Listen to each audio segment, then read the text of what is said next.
Hi everyone, today we'll be talking about the impacts of social media. The media has grown to have a major impact on people's lives and society.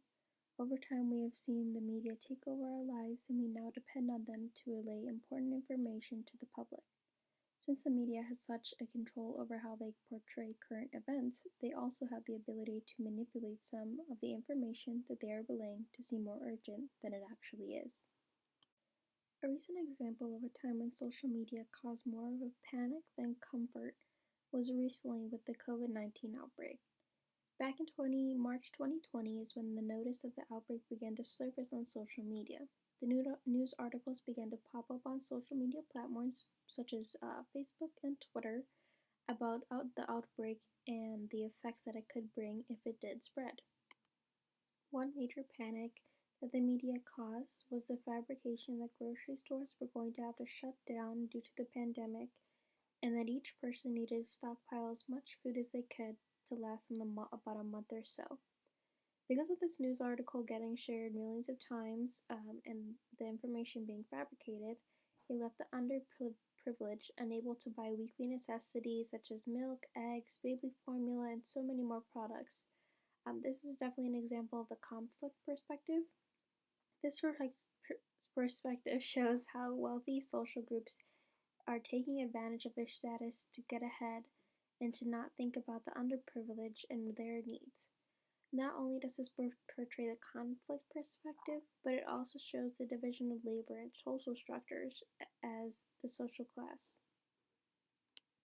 When researching more information about how social media has changed throughout the years and our usage as well, I came across this graph in 2012 when the average person would spend around 90 minutes a day on social media. And now back in 2019, we're up to 153 minutes, so our time on social media has almost doubled. So another graph that I found was average time spent in a lifetime.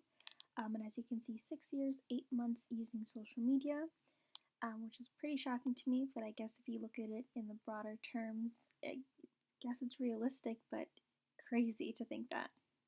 So I guess the big question to all of this is why and how is this still happening? So basically, I guess the bad side of social media is everybody can post pretty much anything and everything. So these news sites are posting these fabricated articles, and people that I would say of my generation are sharing them, and they continue to get out there, and they continue to get shared, and it causes people panic once it gets to enough people. There are places and organizations that are trying to stop this, but it's very difficult because they have to go through the government and basically get a law passed or a bill passed saying if you do post any false articles that you will get fined.